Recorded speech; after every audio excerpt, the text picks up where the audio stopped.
नमो रियंताणं नमो सिद्धाणं नमो आयर्याणं नमो वज्रायणं नमो लोये सर्वसागुणं हे सुपंच नमोकारो सर्वपापप्रणाशनो मंगलाणं च सव्येसिं परमं हवै मंगलम् जय जगजीव जोनि वेयाणो जगगुरु जगानंदो जगनाहो जगबंधु जय जगप्रिया महोवैभव जय सुयान भवो तीर्थयराणम पश्चिमो जय जय गुरुलोगानम जय महपा महावीर वंदे मायस्थं महाभागं महावीरं महामुनिम् अमर नरराय मह्यं चरमतीर्थयरं निमसते सर्वारिष्ट प्रणाशाय सर्वाभीष्टार्थदायिने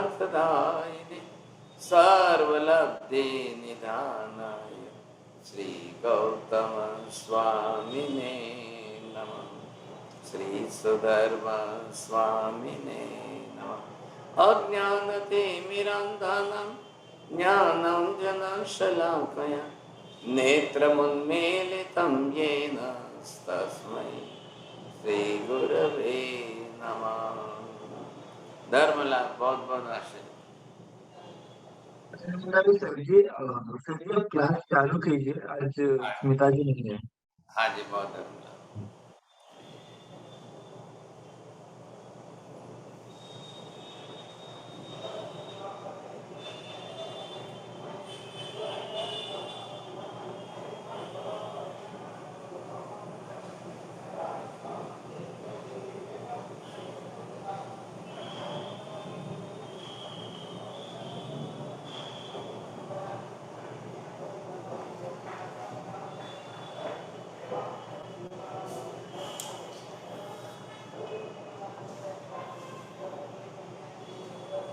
अरे थोड़ा सा एसिडिटी के बारे में आप समझ लीजिए, ख्याल आएगा।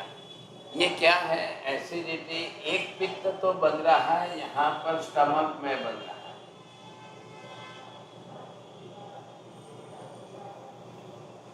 जो हम खाते पीते जैसा भी है, आखिर बाहर से पदार्थ कौन से आ रहे हैं, कैसे आ रहे हैं, तो किन पदार्थों के कारण एसिडिटी ज़्यादा बढ़ेगी।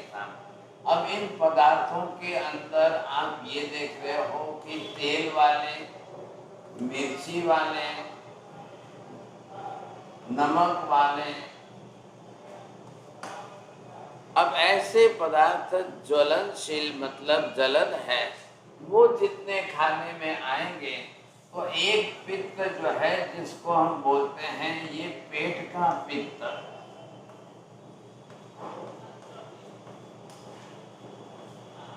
अब डाइजेशन के लिए लीवर जब अपनी तरह से छोड़ेगा और वो आपके भोजन में मिक्स होगा तो पहली ज्वलनशीलता आपको यहाँ पर लगेगी, और जब ये पित्त आपका रिवर्स में रिफ्लेक्स होगा, आप ऊपर बढ़ने लग जाए, तो ये क्या है, फूड पाइप,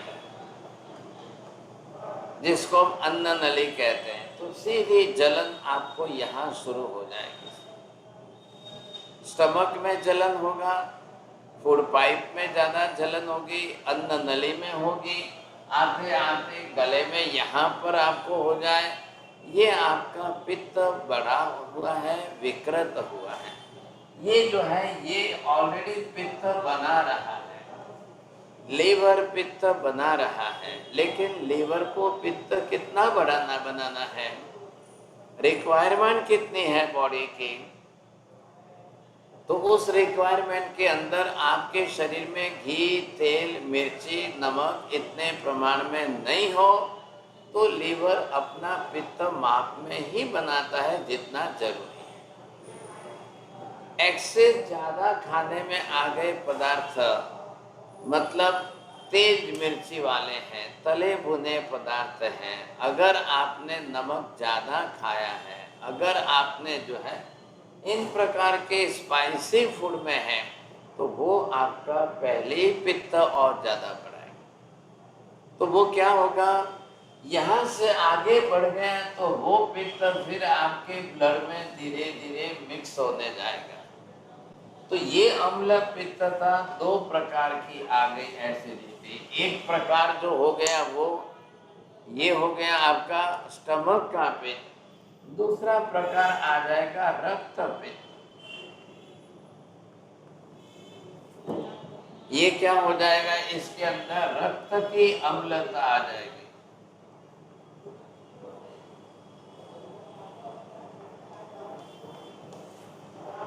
अब अम्लता शब्द का मीनिंग क्या है, खट्टापन बढ़ना।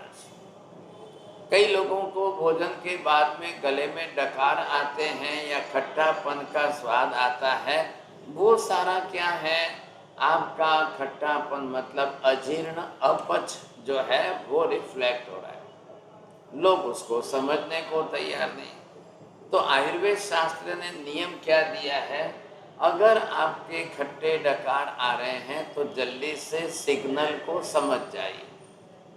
वो सिग्नल क्या दे रहे हैं, रोड पर चलते हो सिग्नल है लाल देखकर रुकना चाहिए, तो ये सिग्नल दे रहा है खट्टी डकारों से आपको खाना तुरंत बंद करना।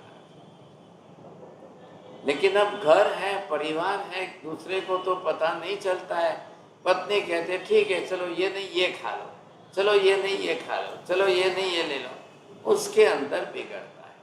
तो आयुर्वेद में शास्त्रकार क्या कहते हैं, अजीर्णे विषम भोजनम। अब आपका अजीर्ण अपच हुआ है तो एक दाना भी शरीर के लिए जहर बनेगा। अब ये और ये शरीर के लिए अलग वस्तु नहीं है, आपके बाहर देखने में जानने में वस्तु अलग है, अंदर अलग वस्तु नहीं है। अंदर तो जो स्टमक में आया उसको तो पचा नहीं है, उसको पचा करके आगे बेच करके ब्लड में लाना है। पाचन का सीधा शब्दार्थ ये है, आए हुए आहार को पचा करके ब्लड में लाना। रस धातु से सेकंड स्टेप में रक्त धातु। अब ध्यान दीजिए, आहार में जो भी कचरा खराब पना आएगा वो ब्लड में भी आएगा। तो ये रक्त पित्त कौन सा है, अम्लता है। ये पेट का पित्त खराब हो जाए, यहाँ तक कि एसिडिटी को सुधारना बहुत आसान है, लेकिन जो आगे चलकर रक्त ब्लड में आ गया पित्त, अब वो बहुत डिफिकल्ट हो जाएगा। यहाँ का पेट तक का पित्त इतनी जलन करेगा, यहाँ तक है, आप इसको क्या करेंगे, कैसे करेंगे। तो आयुर्वेद में योगा के साथ में आपको यहाँ पर जो है कुंजल क्रिया, सुबह में आप जो है 9-10 बजे का सूर्य उदय के 3-4 घंटे बाद जैसे ही ताप बढ़ेगा, टेम्परेचर बढ़ेगा, आपका पित्त उछलेगा। ख्याल आया। तो आप क्या करेंगे, 3-4 गिलास पानी पी के करके कुंजल क्रिया में वमन कर। तो जो पानी आपने पिया यहाँ से, वो आकर के इस पित्त को डाइल्यूट कर देगा। पित्त है 50 ग्राम, आपने पानी पिया 1 लीटर 1000 ग्राम, वो 50 ग्राम वाले पित्त को डाइल्यूट करके निकाल देगा। ये गैप कितना है आपके पास, 1 वैत का है, यहाँ स्टमक है, अब इतने से आपको निकाले, आगे ले गए तो फिर 30-40 फुट तक आपको परेशान होना। यहाँ से आगे चला गया तो छोटी आंत आपकी 27 फीट है, बड़ी आंत 3-4 फीट है। अब ये 30 फुट तक आप उसको क्यों घुमाओ अंदर, क्या फायदा होने वाला है। अब ये जा करके छोटी आंत क्या करेगी, वो एब्जॉर्ब करके ब्लड में डालेगी, उसी का नाम पाचन है। बड़ी आंत तो जो कचरा बच गया है उसको खुबे संडास में डालना है, लेकिन यहाँ से घूमते हुए 27 फीट की स्मॉल इंटेस्टाइन में वो घूमने लग जाएगा तो क्या होगा, फिर तो ब्लड में आ गया। अब ब्लड में जो आ गया वो आपके लिए रक्त अम्लता, रक्त की पित्त है। ख्याल है। ये कौन बिगाड़ रहा है, ये कौन, ये खुराक आपका खाना ही ऐसा है, इसलिए ये अम्लता आपके इस प्रकार की बढ़ रही है सर। तो इसको सुधारने में जैसे ही आपने भोजन बदल दिया सुधर जाए। क्षारीय पदार्थ लेने से एसिडिक कंडीशन घटती है और पीएच लेवल सुधरता है। अब क्षारीय पदार्थ कौन से जिसमें मैक्सिमम क्षार है वो कौन है? तो उसके अंदर दूधी है, लौकी। दूधी को आपने सिर्फ छाल निकाल करके टुकड़े करके मिक्सर में डाल दिया।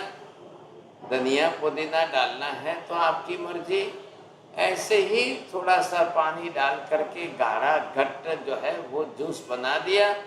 आप ये कुंजल क्रिया करके धीरे धीरे खा लो। वो फाइबर्स जो हैं, और लौकी दूधी बिल्कुल क्षारीय है, अम्ल नहीं है, तो वो धीरे धीरे आपके स्टमक को बिल्कुल क्लीन कर देगी, एसिडिटी मिटा देगी। लेकिन पथ्य क्या पालना है? जो आपको अम्लता बढ़ा रहे हैं, लोगों को होटल का, रास्ते पर का तला भुना अति मिर्च वाला, तेज मिर्ची वाला खाना है। लाल मिर्ची भी डालेंगे, हरी मिर्ची भी डालेंगे, बीज भी आएंगे, तो वो फिर आपको बिगाड़ेगा, वो बिगड़ता जाए। और अगर रोज बिगाड़ते गए, आप एक दिन भी स्टमक को रेस्ट नहीं दे रहे हो, आप मशीन नॉन स्टॉप चलाओगे तो वो भी बिगड़ जाएगी। ये शरीर की अंदर की मशीन है, and these are all the different organs of body. आप सबसे अच्छा क्या होगा कि एक दिन स्टमक को बिल्कुल कुछ भी ना दें, नॉट द सॉलिड फूड।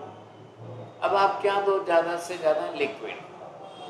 आपने नारियल का पानी दिया, आपके उतरते उतरते ब्लड में से आते हैं रक्ताल्पता, ये भी घटा देगा, क्योंकि अब ये यहाँ से आगे चल कर के ये ब्लड में आ गई। तो ब्लड में आने के बाद ब्लड का ऊपर का कवर जो है वो चमड़ी है, तो पहले स्किन डिजीज,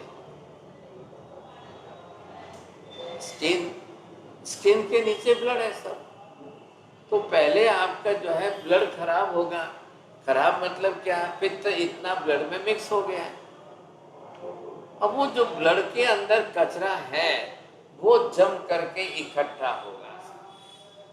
तो ये जब आगे चले, ये आपकी जो है आर्टरीज या वेन्स है, अब इसके अंदर आते आते यहाँ पर ये जम जाए, समझे? ये कचरा है, लेकिन ये जो यहाँ जम जाता है इसको आपने कोलेस्ट्रॉल बोला है। अब क्या होगा? ये कोलेस्ट्रॉल आपके ब्लड में मिक्स होगा तो ब्लड में थिकनेस आएगी, खून गाढ़ा बनेगा। अब ये जितना बढ़ता जाएगा, ये जम गया है तो क्या करेंगे? आपकी थाली के अंदर बघार, घी, तेल जो भी आ गया, रोटी रखी, रोटी का घी थाली को लग गया, अब आप ऊपर से पानी डालो, पानी निकलता जाएगा, लेकिन जमा हुआ चिकनाहट घी तो ऐसे ही रहेगा। आप पानी पियोगे, आप दूसरा खाओगे, पियोगे, वो चलता जाएगा, लेकिन ये जो परसेंटेज है ये आपके बढ़ते जाएंगे। तो इधर आपके वेन्स की, आर्टरीज की जो चौड़ाई है यहाँ पर आते कितनी हो गई? ये अगर आपकी 10 mm की है तो यहाँ पर वो 5 mm आपकी दब गई। तो ब्लड का सर्कुलेशन होने के लिए उसको जल्दी फास्ट नहीं होगा, खून के अंदर कचरा जम गया। તમારા ઘરની અંદર બેસિનમાં પણ જો કચરો જામી જાય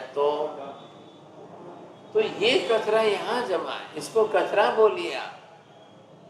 अंग्रेजी भाषा में, एलोपैथी में कोलेस्ट्रॉल नाम। अब वो आया किससे?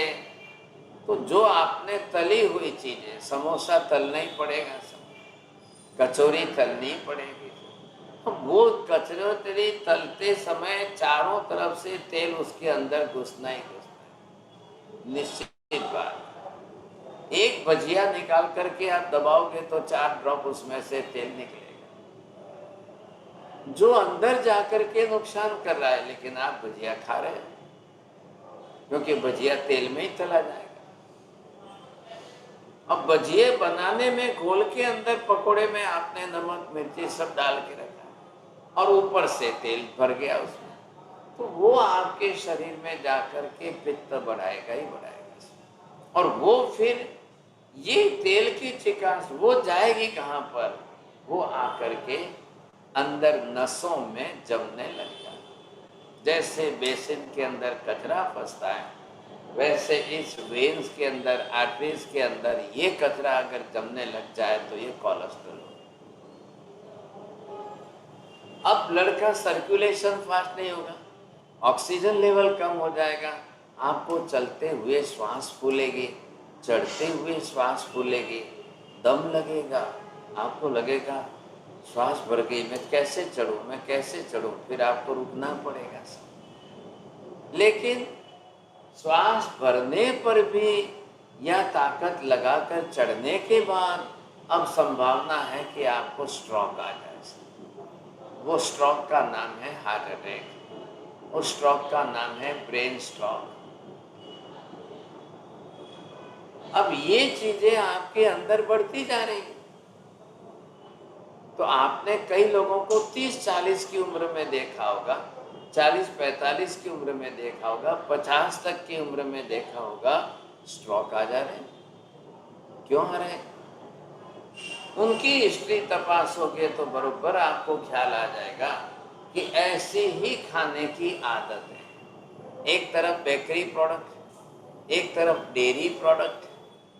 बेकरी प्रोडक्ट में सब आइटम मैदा की आ गई, डेयरी प्रोडक्ट में दूध दही घी तेल आने लग गया। तो वो आपकी एक नस में, दूसरी नस में हार्ट है, हार्ट से एक नस निकली, इधर से दूसरी नस, 4-5 नस से आर्टरी जो है वो हार्ट के साथ जुड़ी। अब क्या करना है? आखिर बेसिन में कचरा जम जाएगा, पानी नहीं जाएगा तो वो भी साफ करनी पड़ेगी। घर की पाइपलाइन में अगर कुछ जम गया तो वो भी आपको साफ करने पड़ेगा। तो क्या ये हमेशा आप बाईपास ही कराते रहोगे, एंजियोग्राफी कराओगे, स्टेन लगाओगे? क्या होगा इससे? एंजियोग्राफी, एंजियोप्लास्टी ये इसका इलाज नहीं है। क्या है? अब ये जो पित्त आपका बढ़ा है ये ब्लड में आ रहा है, तो दोनों किडनी को ओवर फंक्शन हो गया। जितना पित्त आपके ब्लड में उतरा है, अब ब्लड को प्यूरिफाई करके पेशाब में लाकर बाहर फेंकना ये किडनी का है। इधर से पित्त को भी लेके बाहर फेंके, इधर से सॉल्ट जो क्षार नमक खाया है वो भी आपकी किडनी बाहर फेंके, तो कल किडनी थक जाएगी। किडनी थक गई तो किडनी साफ करने गए, उसके अंदर वो कचरा आकर जमा, उसको आज की लैंग्वेज में क्रिएटिना कहते हैं। तो क्रिएटिना का लेवल आपका बढ़ा, 2%, 3%, 4%, कितना बढ़ता जा रहा है? 7% के ऊपर जाओगे, डॉक्टर बोलेगा कल से डायलिसिस करो। डायलिसिस का मतलब क्या है कि आपकी दोनों किडनी जितना फंक्शन नहीं कर पा रही है और ब्लड में से इतना क्षार या इतना पित्त बाहर नहीं निकाल रही है, अब वो आर्टिफिशियल मशीन के ऊपर निकालो। तो वो आपके ब्लड में नस के साथ जोड़ करके ब्लड को उस मशीन में डालेंगे, मशीन में घुमाएंगे, उसमें से जो है नेफ्रॉन्स बना करके वो पित्त को यूरिन में बाहर फेंकेंगे। आप सुबह पेशाब करके देखोगे आपका पेशाब पीला पीला पीला होगा। एक बार अपने सुबह पहले उठकर पेशाब करने जाते हो, कांच के ग्लास में लेके देखो, तो वो कांच के ग्लास में देखोगे तब आपको लगेगा हल्दी के रंग जैसा पीला है। इधर हल्दी का पानी बनाओ और इधर पेशाब देखो तो आपको क्यों इतना पीला लग रहा है? इतना पित्त दोनों किडनी ने मेहनत करके निकाल करके पेशाब में बाहर फेंका है, और उस पेशाब को चाखने लगोगे तो इतना खारा खारा लगेगा। अब मनुष्य कभी अपना पेशाब चाखता नहीं है, तो आपको पता चले कि मैंने जीभ के लिए जितना नमक खाया है वो उतना नमक शरीर को जरूर नहीं था और वो बाहर फेंकना पड़ा, बिना कारण की मेहनत पड़ी सब, बेमतलब की मेहनत। जीभ के स्वाद के लिए आपने खाया और इधर जो है अब किडनी ने उसको साफ करके बाहर फेंकने की कोशिश की। अब तो समझ जाओ कि भाई हाँ, अब मुझे इतना खाना ही नहीं है, क्यों मैं इतना ज्यादा नमक खाऊं, क्यों मैं तली भुनी चीजें ज्यादा खाऊं, क्यों मैं ऐसे सोडा खारा वाली चीजें खाऊं, और इधर मैं किडनी को नुकसान कर रहा हूं, इधर मेरी किडनी डैमेज हो रही है, इधर मेरा खाना चालू है, अब मेरा शरीर तो बिगड़ेगा ही बिगड़ेगा। अब आप करोगे तो क्या करोगे सर? क्यों हम गलती करते हैं? हम खाली लोभ में आकर के, मोह में आकर के चटपटी ज्यादा खाने के लिए राजी हो जाते हैं। बस तकलीफ ये है। अब जो ज्यादा स्पाइसी फूड है, ज्यादा चिकनाहट वाला फूड है, जिसमें हैवी घी तेल ज्यादा है और वो भी क्वालिटी नहीं है। पहले तो तेल की क्वालिटी नहीं है और वैसा हम खा रहे हैं। अब खाते खाते खाते खाते शरीर का तो सिस्टम है, आप जो भी डालोगे, पेट को कोई क्वालिटी से मतलब नहीं है, पेट क्वालिटी समझ नहीं सकता है, पेट को नहीं समझना है क्वालिटी। वो आपको बुद्धि लगा करके, अपनी बुद्धि का उपयोग करके लगाकर आप क्वालिटी समझना है, समझ लो, इसमें नहीं, पेट नहीं समझेगा। तो पेट में तो जो आ गया तो शरीर तो अंदर उसको पहले अपना मिलिंग करना शुरू कर देगा, और शरीर मिलिंग करना शुरू कर देगा तो वो जाकर के छोटी इंटेस्टाइन में ला करके अब वो ब्लड में जमा कर देगा। तो ब्लड में तो आएगा ही आएगा। ब्लड में जो चीज आ गई, अब किडनी को मेहनत करनी पड़ेगी, दोनों को ब्लड में से जितना पित्त हो सके साफ करो, साफ करो, साफ करके वो पूरा पित्त जो है, अब किडनी तो पेशाबी बनाती है, तो जो है जितना पानी आपने पिया है, कम पिया है, ज्यादा पिया है, जो भी है, तो वो किडनी दोनों अपनी तरफ से जितना पित्त निकाल कर पेशाब में लाएगी, जितना नमक है वो लाकर पेशाब में डालेगी, ब्लैडर के अंदर भरेगा, आप जाकर के पेशाब करोगे, आप देखोगे, जांच करो, अपना सेल्फ जजमेंट लो कि मेरा पेशाब कितना पीला पीला हो रहा है, तो शरीर इतना जो है पित्त बाहर फेंक रहा है, शरीर इतना नमक बाहर फेंक रहा है। आप ये गलती क्यों कर रहे हो? हम ये गलती करके इतना ज्यादा क्यों खा रहे हैं जिसकी शरीर को आवश्यकता नहीं है? अब मात्र इच्छा और लोभ के वश होकर के आप खाना चाहते हैं, बस बात इतनी सी। जो लोग पेट का समझकर नहीं खाते हैं, जो पाचन तंत्र की क्षमता समझकर नहीं खाते हैं, वो बीमारियां जरूर लाएंगे।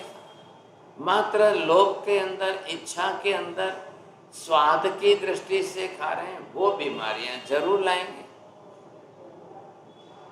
इसलिए सबसे पहले खाने पीने की चीजों में विवेक काम का है। विवेक तो बुद्धि करेगी सर, विवेक जीभ नहीं करती है। जीभ को तो स्वाद देखना है, बस मजा आना चाहिए और कुछ नहीं।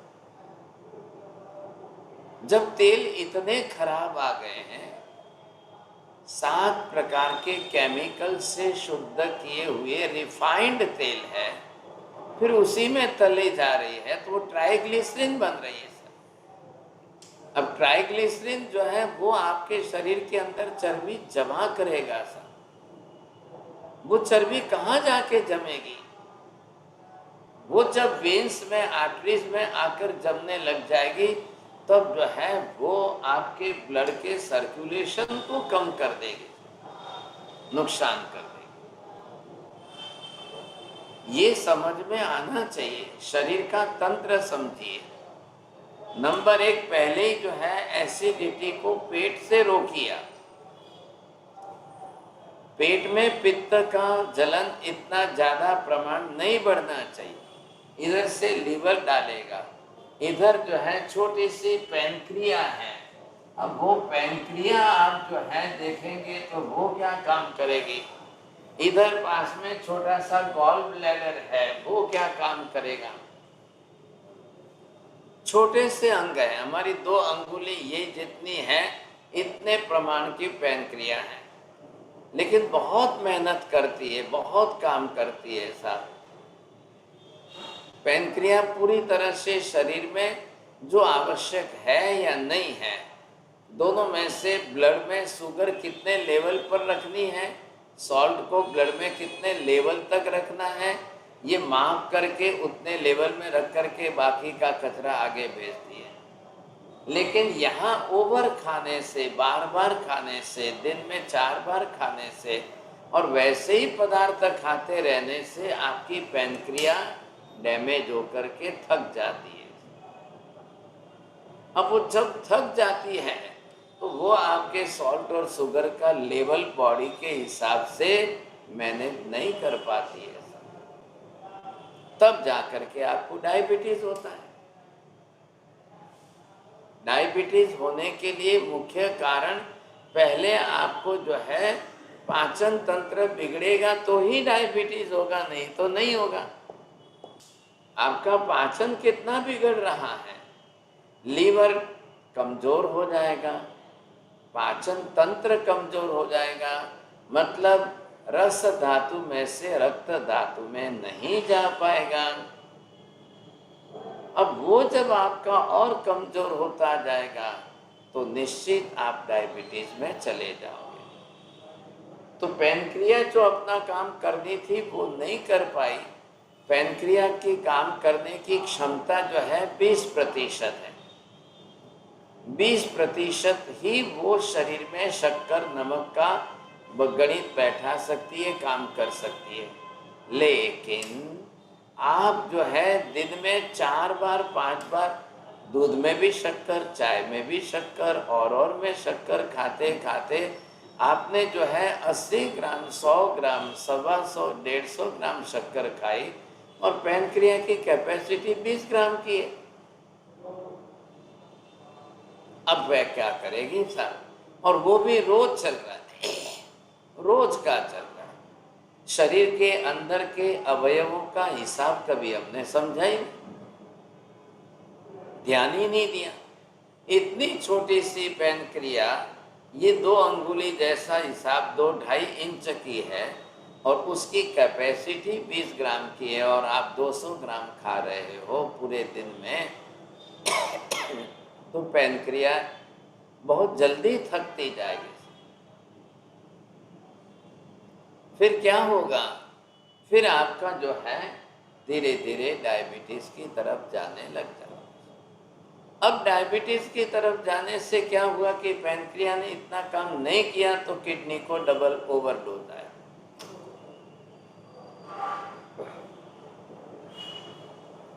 अब किडनी इतना काम कर नहीं सकती है। किडनी का काम चलो भाई 40 ग्राम का, 50 ग्राम का, 60 ग्राम का, लेकिन 2 किडनी है इसलिए हम 40, 50, 60 ग्राम गिन लेते हैं। अब खाने वाले 200 ग्राम खा रहे हैं तो किडनी भी क्या करेगी, यही जा करके किडनी में जमेगा तो किडनी का क्रिएटिना लेवल बढ़ेगा। क्रिएटिना क्या है, कचरा ही है, वो भी कचरा है, लेकिन उतने कचरे को किडनी अपनी कैपेसिटी से, क्षमता से काम नहीं कर पा रही, इसलिए बाहर नहीं फेंक पा रही। अब परिणाम क्या आएगा सोचिए आप, परिस्थिति क्या निर्माण होगी। इधर पित्त बढ़ता जा रहा है, इधर कफ बिगड़ता जा रहा है, इधर वायु बिगड़ती जा रही है। डायबिटीज वाले लोगों की तीनों प्रकृतियां बिगड़ी हुई, तीनों प्रकृतियां बिगड़ी है तो पाचन भी पूरा हो नहीं रहा है, पेट साफ भी नहीं हो रहा है, शरीर के अंग और इंटरनल अवयव कमजोर होते जा रहे हैं। इसलिए पहले नंबर पर डायबिटीज वालों में अशक्ति कमजोरी ज्यादा है। अब वो अशक्ति कमजोरी उनके पूरी लाइफ में सब में रहेगी।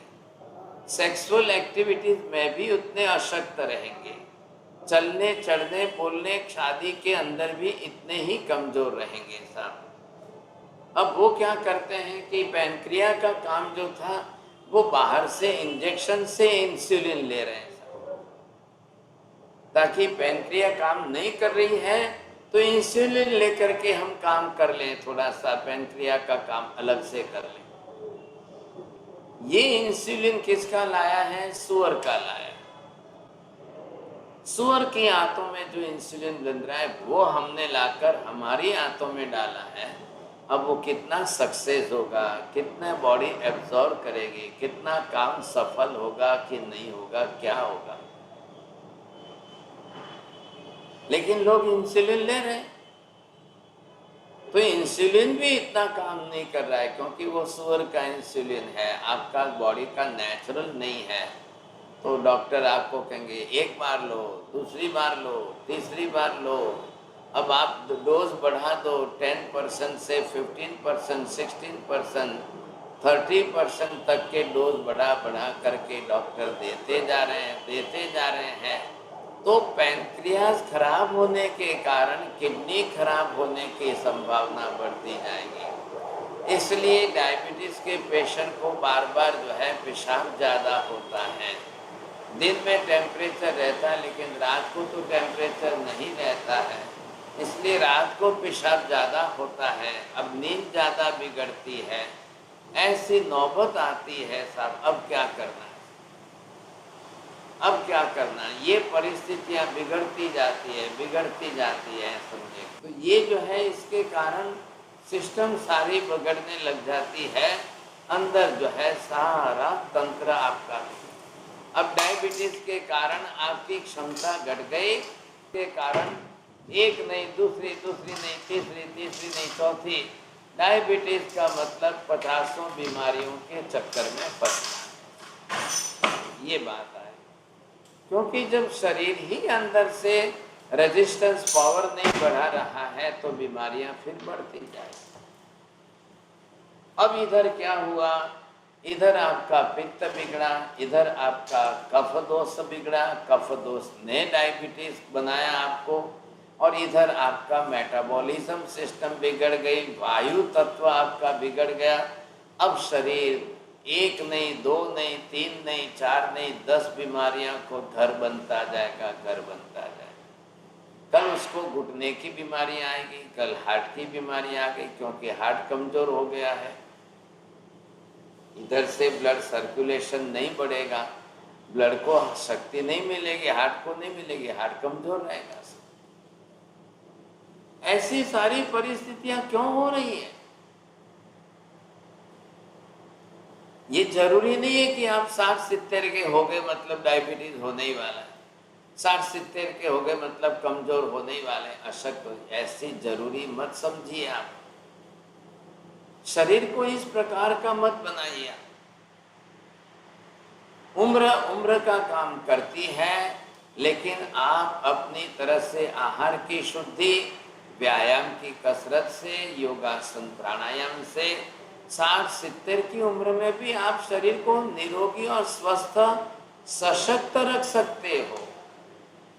शरीर की शक्ति अंदर के अवयवों से आएगी, किडनी भी बरोबर काम करेगी तो शरीर शुद्ध रहेगा, पैनक्रिया भी काम करेगी तो शरीर शुद्ध रहेगा, स्टमक भी काम करेगा, लीवर का फंक्शन सही ढंग से बरोबर होगा तो ही काम होगा, नहीं तो नहीं होगा।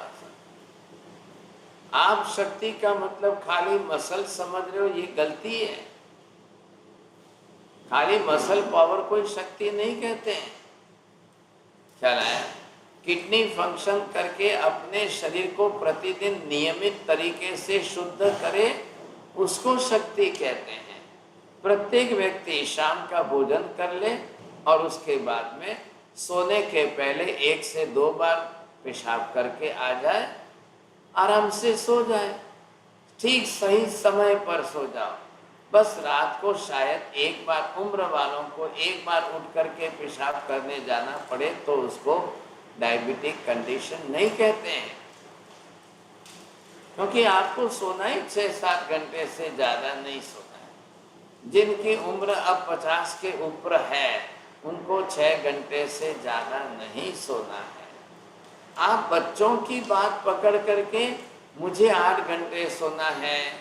एक महिला 70 बरस की उम्र में डॉक्टर के पास जाती है, डॉक्टर साहब नींद पूरी नहीं आती है, नींद नहीं आती है। डॉक्टर ने गोलियां दी, 2-4 महीने गोलियां खाई, फिर भी वो महिला डॉक्टर बदल बदल करके 10 के पास जाती है, डॉक्टर साहब नींद नहीं पूरी नहीं हो रही। तो आखिर एक डॉक्टर ने पूछा कि आपको कितनी नींद चाहिए, आप कितना सो रहे हो? तो बोले मेरे को तो 5-6 घंटे नींद आती है, 8 घंटे आनी चाहिए, वो नहीं आ रही है। डॉक्टर ने कहा कि आप 8-10 बरस के बच्चे नहीं हो, आप 70 बरस की उम्र के हो। आपकी नींद का प्रमाण उम्र के हिसाब से 6 घंटे पर्याप्त है। आप जाओ, बिना गोली के आराम से सो जाओ, गोली लेकर के और खराब मत करो सिस्टम। अब वो उसके दिमाग में बात ही नहीं उतर रही है। उसका पोता 8 घंटे सोता है, ले बेटा 8 घंटे सोता है, तो दादी माँ को भी 8 घंटे सोना जरूरी है क्या? ये गलती कर रहे हैं साहब, ये गलती नहीं करनी है। अब कई लोग रात को नींद आती है, सोना है, लेकिन अब जो है दिन में रात में 3 बार 4 बार अगर वो पेशाब करने जाए तो नींद टूटती है।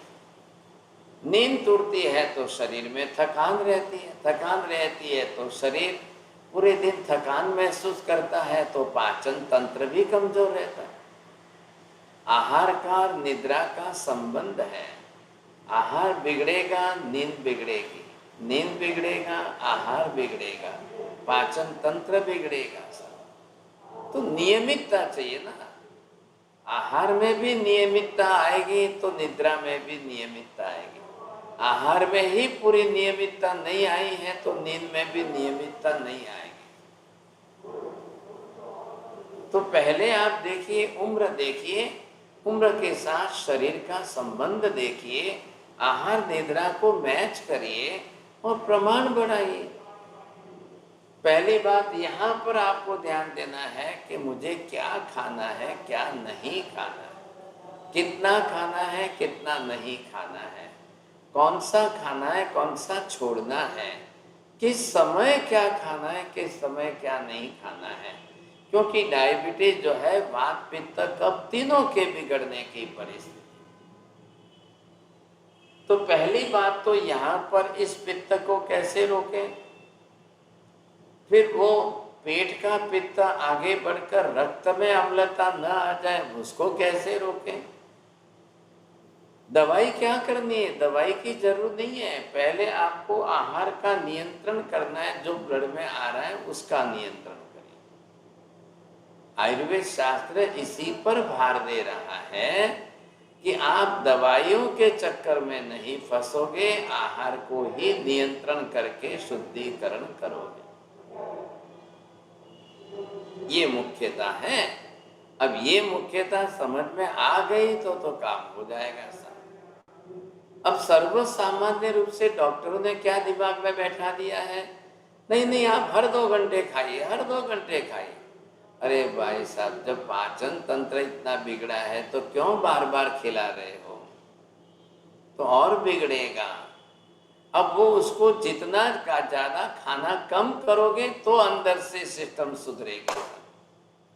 लेकिन डॉक्टर जानबूझ करके पेशेंट को पूरी जिंदगी अपना क्लाइंट बनाने में लगे रहते हैं, इसलिए आप कभी स्वस्थ न हो, ऊपर से आप जो है हर 2-2 घंटे खाते खाते अपना पाचन और बिगाड़ते जाओ और बिगाड़ते जाओ, तो आपका डायबिटीज जिंदगी में नहीं मिटेगा।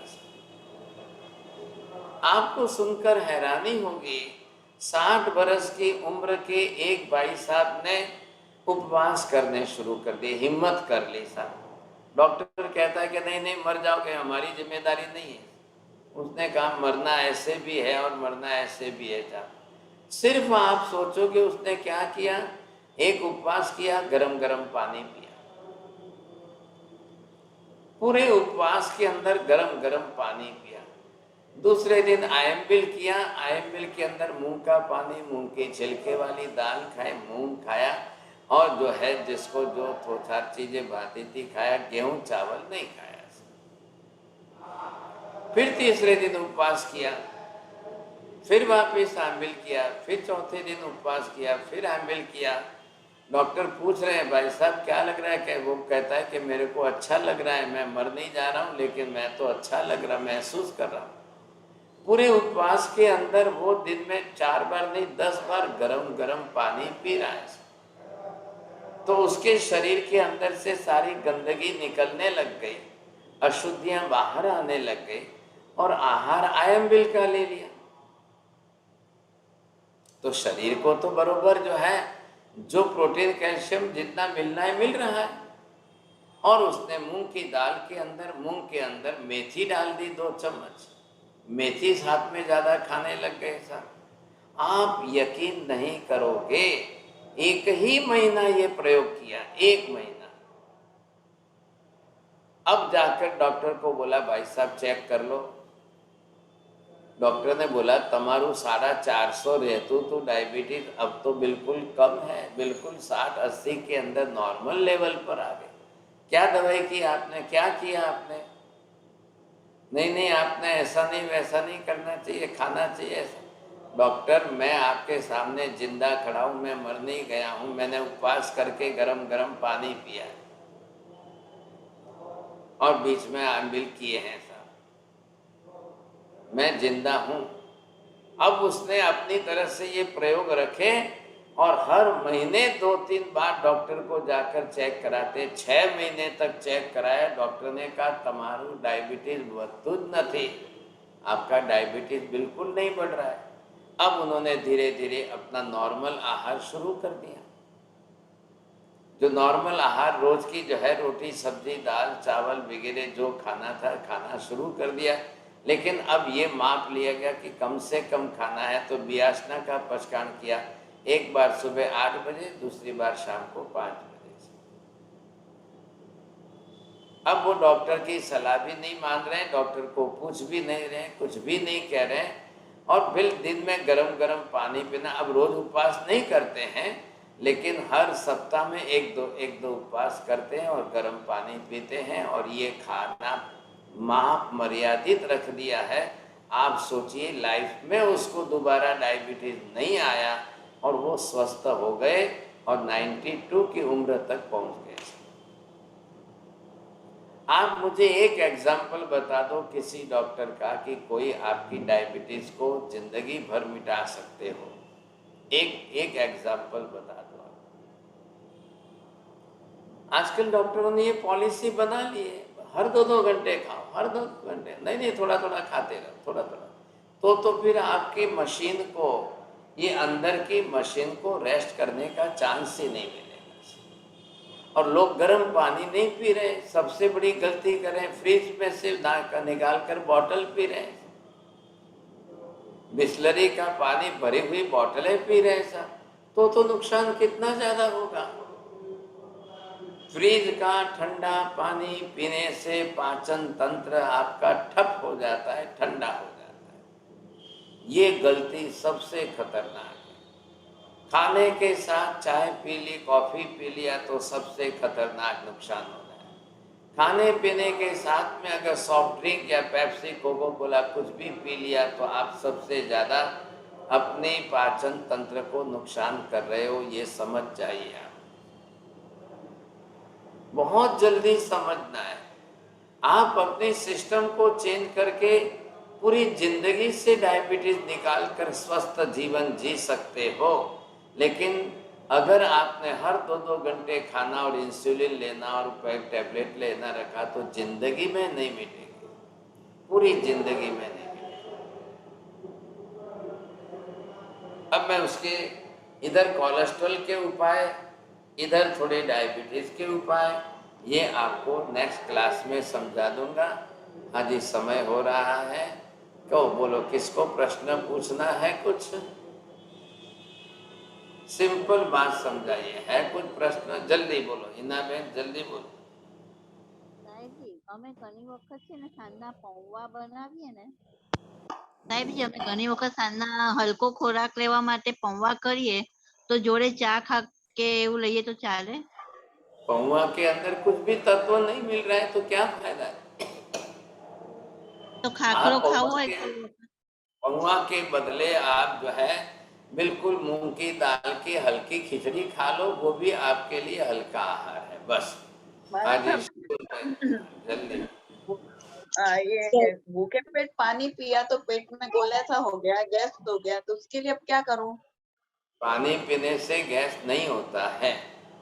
आप भूखे पेट भी सुबह में गरम गरम पानी पीजिए, ख्याल है तो आपको एक दो बार पेट साफ होगा तो गैस कम हो जाएगी, ख्याल है कि नहीं? नहीं वो तो दिन थोड़ा में हाँ दिन दिन में में पीजिए। खाने नहीं, आप बरोबर पानी पीने से गैस नहीं हो रहा है, अंदर मल सड़ रहा है, उसके कारण गैस है। अब पानी के ऊपर दोष मत ढालिए, ख्याल है? पानी से आपका पेट साफ होगा। सुबह में कुछ भी ना खाएं और एक साथ में गुनगुना पानी अगर 2-4 गिलास पीते हैं तो एक दो बार पेट साफ होगा, बाद में खाना है आपको बस। हाँ जी मीना बहन बोलिए। Yeah, wanted to ask you about the haldi and the sunt.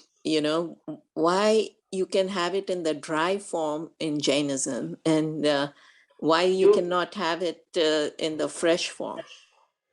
You can eat the sugar, but of the jaggery sugar, not the No, sugar. No, sorry. I'm talking about ginger and the turmeric. Why it is said that you cannot have fresh in Jains by the Jain principles, and why you can have it dehydrated. Right. अगर आप जो है turmeric ले रहे हो तो dry turmeric लेना है, अदरवाइज इट इज अनंतकाय, just like the ginger, just like the aloo pyaz, it is just like that. So use always the dry turmeric. अब वो अनंत जीव नहीं रहते हैं, बस ये फायदा है। So what about the potatoes and onions in the dry form? No. Potatoes, they are in that form. अनंत जीवों का पिंड है, अनंत जीव की हिंसा का पाप लगे। But only these two, the ginger and the turmeric. For these two, you see, because they have that type of fiber inside, so this is useful for them. So due to that fiber, if it becomes naturally dry, you should not do any effort to make it dry, you see. Naturally in the sunlight it becomes dry, then it is free from the infinite numbers of the living being. You can use it. हाँ जी, शकुन जैन बोलिए sir. मतलब आंबिल करते हैं जब विशेष क्या ध्यान रखना? आंबिल करते हैं रूटीन में लंबे टाइम तक, जैसे कोई बीमारी तकलीफ नहीं है पर फिर भी कोई विशेष ध्यान रखना है कि नहीं? नहीं, आंबिल करते समय ऋतु का ध्यान रखिए, काल का ध्यान रखिए, क्योंकि इस किस ऋतु में, वर्षा ऋतु में आंबिल करो तो वायु बढ़ने वाली है। आंबिल का खुराक जो है वो वायु कारक खुराक है, सभी लूखे कठोल अनाज आएगा। तो उस समय आपको ये कंट्रोल करना है कि चने की चीज़ें, अब वर्षा ऋतु है, उड़द की चीज़ें, ये आप अवॉइड करिए, मत लीजिए। मूंग की छिलके वाली दाल, मूंग का पानी, ये तीनों सीजन में उपयोगी अच्छा रहता है, तो वो आपके शरीर के लिए फायदा करेगा, ये आपको ध्यान देना है। आप करिए, आंबिल बहुत अच्छी चीज़ है। आंबिल के अंदर आप थोड़ा सा जो है मेथी का उपयोग करिए, त्रिफला का उपयोग करिए। त्रिफला मूंग के पानी के साथ लेंगे, वात पित्त कफ तीनों का बैलेंस हो जाएगा, आपके लिए फायदा हो जाएगा। सर, अगर मेथी लेने के बाद फिर उड़द और बेसन ले सकते हैं कि नहीं? जैसे नहीं, गलती मत करना आप। उड़द आपको सिर्फ जो है विंटर, सर्दी के सीजन में थोड़ा सा जरूर लेना, लेकिन इस सीजन रेनी सीजन में और विंटर सीजन, ये अपने क्या समर सीजन में बहुत नुकसान करेगा। बेसन की आइटम को टालने की कोशिश करिए। ऑलरेडी शरीर में मैंने अभी आपको समझाया कि वायु करता है, फिर बेसन की आइटमें और वायु बढ़ा देगी तो नुकसान हो जाएगा, ये आप समझ के चलिए। बोलिए प्रवीणा बेन, તમારો नंबर आयो છે। ત્રિકાલ વંદન મારા સાહેબ, બીપી बढ़વાનું શું કારણ છે? बीपी बढ़ने का सबसे बड़ा कारण पित्त ब्लड में आता है। अम्लता जो है वो रक्त अम्लता बढ़ती है तो बीपी हाई होगा। क्यों होगा? नमक ज्यादा आ रहा है, तली हुई चीजें ज्यादा आ रही है, मिर्ची वाली चीजें ज्यादा आ रही है, जो भी पित्त को बढ़ाएगा वो आपके बीपी को बढ़ाएगा। अब खान पान सुधारिए। तो क्या मेथी भी बीपी बढ़ाती है?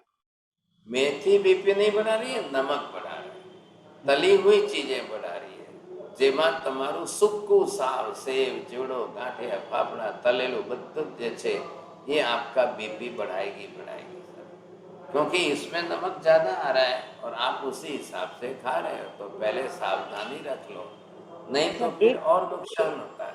एक प्रश्न और है कि बोलते हैं कि गर्मी की सीजन में पसीने होने से नमक बाहर आ जाता है, तो क्या हम लोग को नमक ज्यादा खाना चाहिए गर्मी की सीजन में?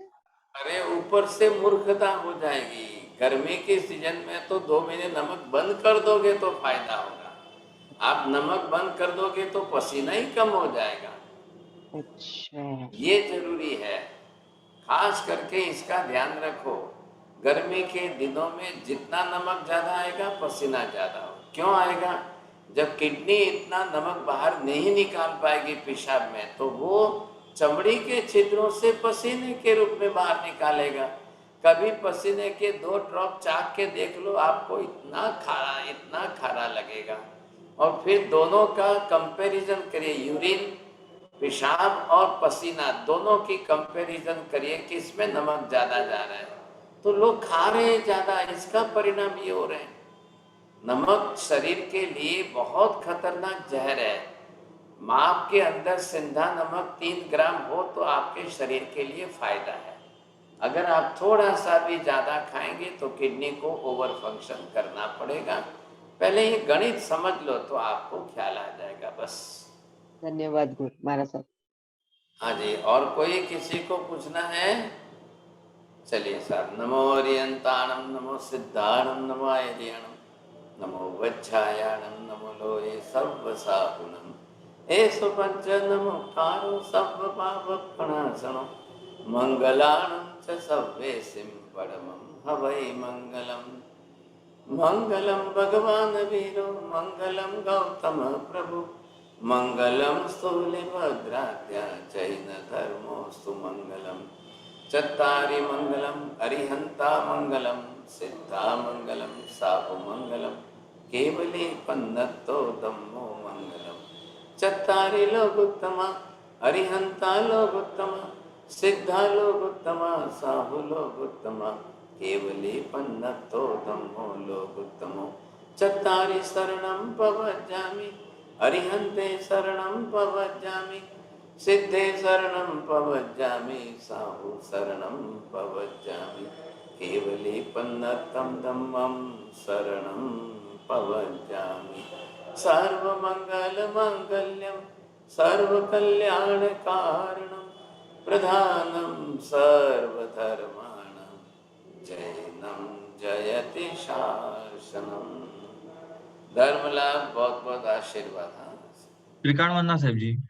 हाँ जी, बहुत धर्म लाभ, सबको आशीर्वाद।